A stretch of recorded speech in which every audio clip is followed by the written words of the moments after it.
सच ये है कि नून लीग के मामलात सिर्फ उस वक्त तक मियां शहबाज शरीफ और मुतदिल मिजाज के लोगों के हाथ में थे जब तक नवाज शरीफ साहब पाकिस्तान में नहीं आए थे। अब नवाज शरीफ साहब पाकिस्तान में वापस आ चुके हैं और नवाज शरीफ साहब पर जिनका दबका चलता था,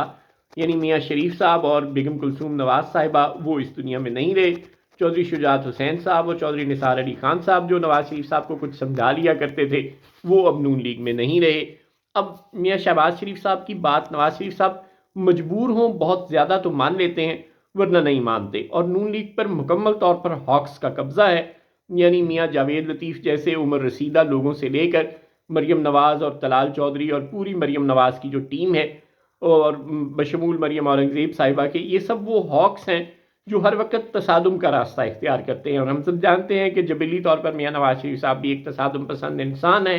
वो अपनी हाकमियत तसादुम के ज़रिए से मुसलत करना चाहते हैं। बैन ही जैसे अपने इमरान खान साहब जब पावर के क्लाइमेक्स पर थे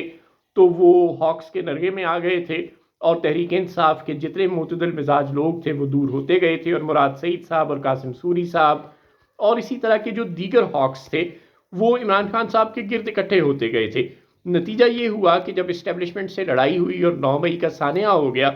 तो वो हॉक्स तो बिखर गए, और वही मुतदल मिजाज बुर्दबार लोग जो अपने सेनेटर अली ज़फ़र हों या सेनेटर गौहर बैरिस्टर गौहर हों या जो दूसरे असद कैसर टाइप लोग हों, वो बिलाखिर इमरान खान साहब के साथ रह गए हैं। जब जमातें टूटती हैं, जब जमातें मुश्किलात का शिकार होती हैं, तो यही ठंडे मिजाज के लोग ही जमातों को संभालते हैं, यही उनको मुश्किल वक्त से निकाल कर आगे ले जाते हैं। मियां नवाज शरीफ साहब जब जब मुश्किलात का शिकार हुए, वही ख्वाजा आसिफ, वही साद रफ़ीक और वही पुरानी टीम, वही चौधरी एहसन इकबाल उनकी मदद को आए। और ये जो हॉक्स हैं, जो तलाल चौधरी या दानियाल अजीज़ टाइप लोग होते हैं, ये आते हैं, शोर मचाते हैं, तूफ़ान उठाते हैं। ताकत का ज़माना हो या अपोजिशन का ज़माना हो, ये सिर्फ सुल्तान राय की तरफ बढ़ के मार सकते हैं और ज़ाहिर है कुछ नहीं कर सकते, और जमातों के तसादुम को हवा दे सकते हैं, जमातों के लिए मुश्किलात में इजाफा कर सकते हैं। उसके अलावा ज़ाहिर है ये कुछ नहीं कर सकते। लेकिन बदकिस्मती से इमरान खान साहब हों या नवाज शरीफ साहब हों, जब ये लोग पावर में होते हैं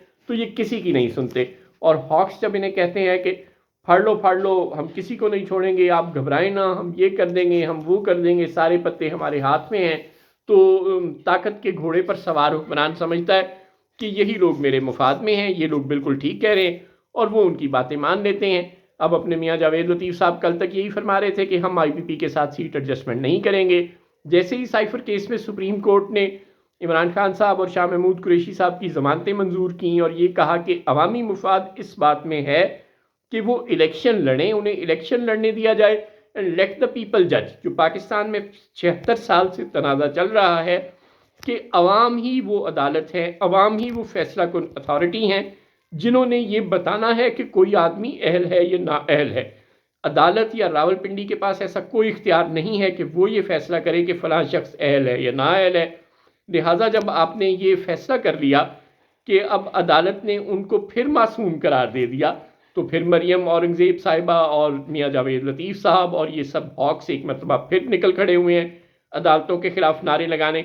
अब अगर आप हुकूमत में आने से पहले ही अदालत के ख़िलाफ़ नारे लगाने शुरू कर देंगे और जब आप पर IPP पर सीट एडजस्टमेंट के लिए दबाव डाला जाएगा तो आप हुकूमत में आने से पहले ही कहेंगे कि हम IPP के साथ सीट एडजस्टमेंट क्यों करें, हम पूरा पंजाब हमें ठेके पर दे दें, तो जाहिर है आपकी बात को मानेगा नहीं। या तो शेर का निशान और मियां नवाज शरीफ की तस्वीर और शहबाज शरीफ साहब के 16 महीने के कारनामे इतने ताकतवर होते कि आप हुकूमत बना सकते, अपने कारनामों के बलबूते पर, अपने शेर के निशान के बलबूते पर आप वोट ले सकते। लेकिन जब शेर के निशान में, नवाज शरीफ की तस्वीर में और शहबाज शरीफ की 16 महीने की कारकर्दगी में इतना दम नहीं है कि वो हुकूमत बना सके, तो फिर ज़ाहिर है आपको रावलपिंडी की बात भी माननी पड़ेगी और सुप्रीम कोर्ट और हाई कोर्ट्स की बात भी माननी पड़ेगी। लेकिन अगर आप हाई कोर्ट्स और सुप्रीम कोर्ट से अपने खिलाफ आने वाली जजमेंट्स पर सुल्तान राय बन जाएंगे, और रावलपिंडी जब आपको कहेगा कि फ़लाँ फ़लाँ जमातों से फ़लाँ मुल्क की पॉकेट्स में जहां उनका वोट बैंक मजबूत है, जाहिर है जैसे कि रावलपिंडी को लगता है कि फ़लाँ जगह पे फ़लाँ का वोट बैंक मजबूत है, आप खामोशी से उस जमात के साथ सीट एडजस्टमेंट कर लें और अपने मेंबर को सेक्रीफाइस कर दें और आप कहेंगे कि नहीं हम ऐसा नहीं करते, तो फिर आपकी दाल नहीं गलेगी, फिर आपके बगैर भी हुकूमत बन सकती है। जाहिर है 10 बजे के बाद पाकिस्तान में इलेक्शन आज़ादाना हो जाता है और 12 बजे के बाद तो बिल्कुल ही आज़ादाना हो जाता है। تو رات کے 12 بجنے ہیں 8 فروری کے بعد بھی، بالکل اسی طرح جس طرح RTS بیٹھا تھا اس دفعہ کچھ اور بیٹھ سکتا ہے۔ 2013 کا الیکشن بھی ہم نے دیکھا تھا، ROs کا الیکشن تھا، یہ الیکشن بھی سب کو پتا ہے کہ ROs کا الیکشن ہوگا۔ وہ ROs جو رات کی تاریکی میں MPO جاری کرتے ہیں اور تحریک انصاف کے لوگوں کو اٹھا کر لے جاتے ہیں، وہی ROs دن کی روشنی میں ریٹرننگ آفیسرز بن کر بیٹھیں گے، اور ظاہر ہے جب وہ ریٹرننگ آفیسر بن کر بیٹھیں گے تو پھر وہ اس کو سپورٹ کریں گے جس کا اسے راولپنڈی سے آرڈر ملے گا، وہ آپ کے کہنے پر آپ کو سپورٹ نہیں کریں گے۔ لہٰذا یہ بھول نکال دیں اپنے ذہن سے کہ یہ 2013 ہے، یہ 2013 بالکل نہیں ہے، یہ 2024 ہے۔ اور اب پنجاب میں صرف تحریک انصاف طاقت نہیں رہی، صرف نون لیگ طاقت نہیں رہی، IPP کی بہت بڑی پاکٹ موجود ہے۔ خیبر پختونخوا میں اسٹیبلشمنٹ نے اپنی جماعت پرویز خٹک صاحب کے ساتھ مل کر کھڑی کر لی ہے، فضل الرحمان صاحب پہلے سے وہاں موجود ہیں۔ GDA کی بہت بڑی طاقت انٹیریئر سندھ میں موجود ہے، اور اربن سندھ میں MQM موجود ہے، اور پیپلز پارٹی تو ہے ہی ہے۔ لہٰذا آپ کہاں کہاں سے اسٹیبلشمنٹ کی کس پاکٹ کو ہرٹ کرنے کا پلان بنائیں گے؟ آپ کے پلے تو سینٹرل پنجاب کے سوا کچھ ہے بھی نہیں، ساؤتھ پنجاب تو پہلے ہی آپ سے پاکستان پیپلز پارٹی چھین لیا کرتی ہے، اس بار بھی چھین لے گی۔ تو جب آپ کی پاکٹ میں 80 سے زیادہ ووٹ بھی نہیں بچے، 80 سے زیادہ بھی قومی اسمبلی کی سیٹیں نہیں بچیں، تو آپ کے پاس کوئی چارہ نہیں ہے راولپنڈی کی باتیں ماننے کی اور ہائر کورٹس کی باتیں ماننے کی۔ کجا یہ کہ آپ کے لیڈران ایپیکس کورٹ کے خلاف بھی شعلہ بیانی کرتے ہوئے نظر آئیں۔ اگر آپ ایسا کریں گے تو معاملات چلیں گے نہیں، کسی بھی وقت پانسا پلٹ سکتا ہے، اور زرداری صاحب ہمیشہ موجود رہیں گے آپ کو